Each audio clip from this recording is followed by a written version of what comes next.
Makanya jangan sampai setan itu berhasil mempengaruhi Anda. Setan sudah berhasil. Pertama dia mengganggu cara kita beribadah, kemudian dia mulai membisikkan kurang percayaan diri, sehingga kita sholat ingin cepat-cepat, zikir pun kita nggak sempat. Kemudian kita lanjut. Ini dari Lemper Bro. Sesuatu yang belum 100% diyakini najis boleh dianggap suci, Mbak. Ini ada yang panggil Mbak.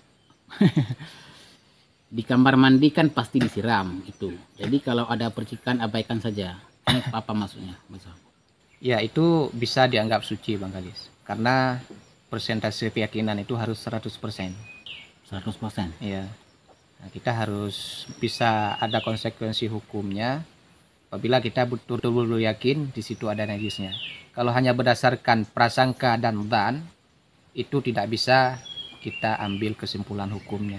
Karena dalam agama itu ada tiga sih sebenarnya. Ada syak, ada dzan, dan ada yakin. Syak itu keraguan-raguan, sementara dzan itu sangkaan. Kemudian yakin itu memang yakin, 100% kita yakin. Nah, 100% baru dikatakan yakin. Kalau kita nggak yakin, masih berprasangka, ataupun masih ragu-ragu di situ ada najis, itu tidak ada konsekuensi hukum. Kita harus mengembalikan kepada asal. Itu kah? Kita lanjut lagi ke pertanyaannya Bang Sahal. Masih siap Bang Sahal? Apakah sudah Siap, capek? Kalau capek kita berhenti. Bukan capek, ngantuk sih sebenarnya. Tapi nggak apa-apa, kita lanjut aja. Tapi kalau Bang Sahal capek, nanti kita akan antar ke tempat pijit yang tidak ada tambahnya. Ini dari Amirah. Saya sekarang was-was menyebut Allahu Akbar. Karena katanya kalau salah sebut takbiratul ihram boleh jadi tidak sah salatnya. Doakan aku ya. Ini nangis maksudnya. Iya, kalau salah nggak sah. Misalnya Akbarullah misalnya. Bukan Allah Akbar. Dibalik jadi Akbarullah, nggak sah. Nah, tapi kalau salahnya orang was-was itu Allahu Akbar. Seakan-akan arahnya kurang tebal lah. Allah itu alif di lafaz jalalah Allah itu kurang panjang 2 harkat. Itu yang dipertimbangkan. Yang ditakuti salah itu sebenarnya Bang Galis. Oke teman-teman, ini pertanyaan dari teman-teman nih bukan yang pertanyaan kemarin nah, ada yang kita ambil dari video-video lama, ada yang 2 tahun yang lalu. Karena kita juga pernah berjanji kan kemarin kan kita akan menjawab semua pertanyaan dari teman-teman. Nanti akan kita acak kembali, kita scroll, kita lihat yang mana yang bisa Bang Sahal jawab, akan Bang Sahal jawab. Itu mohon maaf harus ceritakan masalah ini ya, silakan diceritakan. Kita tetap akan mendengarkan cerita ini ya. Di saat santai ataupun sholat ada yang terlintas dalam pikiran seperti perkataan yang kufur. Jadi bagaimana caranya saya harus menanggapi? Saya bingung, apalagi di saat sholat. Kalau sudah selesai sholat berjamaah, saya mau cepat-cepat pulang, tidak ikut berzikir karena ada perasaan takut dan merasa malu sendiri sama jamaah yang lain. Nah ini minder Bang Sahal, akibat was-wasnya. Jadi saya harus bagaimana? Mohon solusinya Bang Sahal. Setan sudah berhasil. Pertama dia mengganggu cara kita beribadah, kemudian dia mulai membisikkan kurang percayaan diri, sehingga kita sholat ingin cepat-cepat, zikir pun kita nggak sempat karena malu tadi. Malu dengan sikap kita, was-was kita yang sudah berlebihan, akhirnya kita meninggalkan ibadah itu sama sekali. Itu keinginan setan sudah tercapai dan mulai sekarang gimana ya Bang Galis? Kalau solusi was-was itu saja yang harus kita katakan. Ya, seakan-akan nggak ada solusi lain. Ya memang harus itu yang dilakukan. Terus ada yang jawab, Bang Sahal, kalau itu solusinya saya juga tahu. Masalahnya saya sampai sekarang belum sembuh-sembuh. Gimana ini? Jadi bisa dikatakan solusi dari kita ini Bang Galis hanya sebagai motivasi saja. Ya. Yang secara umum semua teman-teman yang menderita was-was tahu itu solusinya. Ini hanya sebagai motivasi saja yang terus kita ulang-ulang.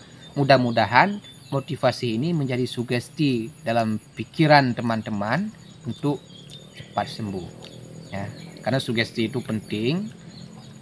Dengan teman-teman sering mendengar pendapat dari kita, teman-teman bisa terbuka pikirannya, sehingga proses sembuhnya jadi lebih cepat. Jadi jangan jenuh ketika bertanya itu saja pun jangan malu.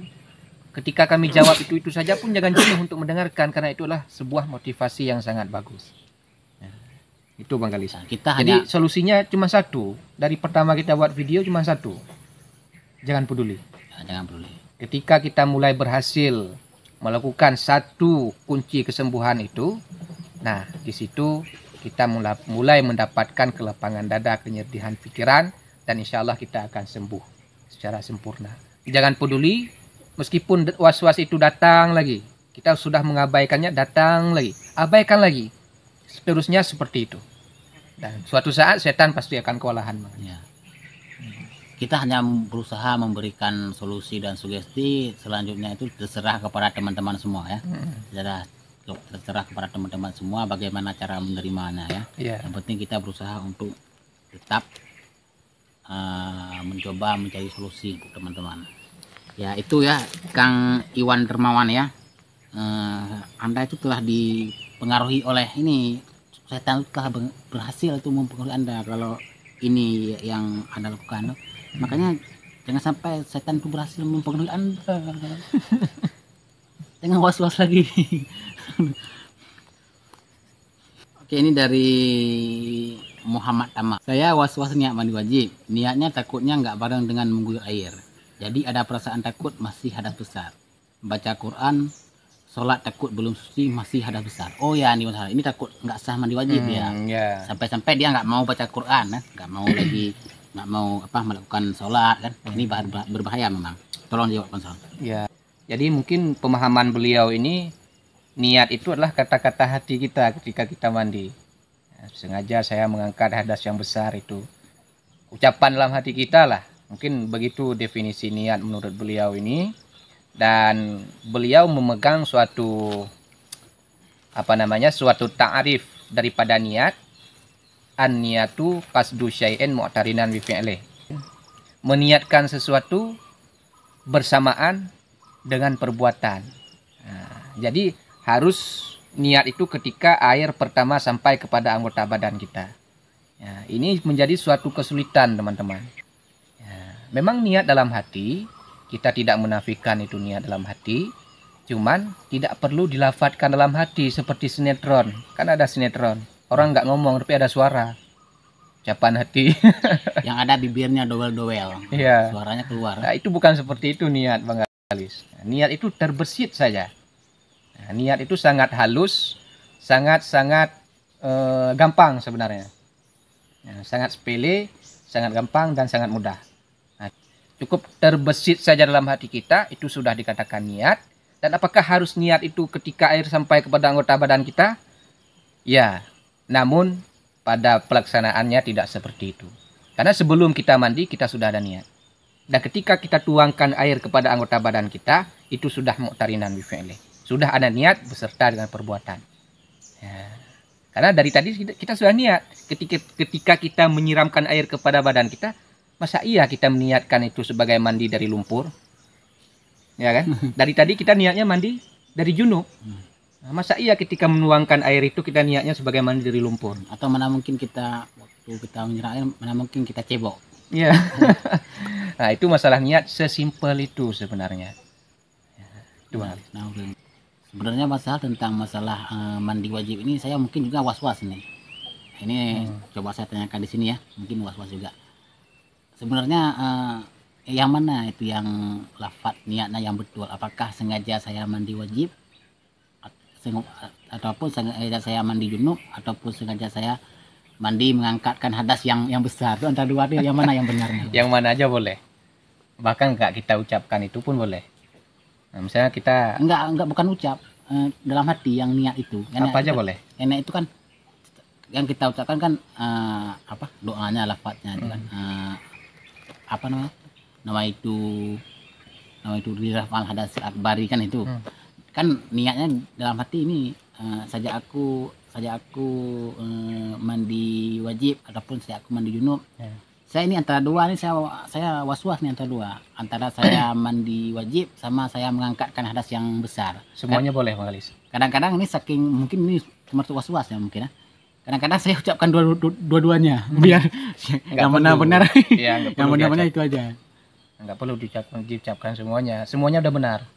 Mau kita niatkan untuk mengangkat hadas besar, kita niatkan untuk mandi wajib, kita Mandi junub. niatkan untuk mandi junub, semuanya boleh. Karena intinya harus mandinya arahnya ke situ. Oh, berarti sama itu. Sama.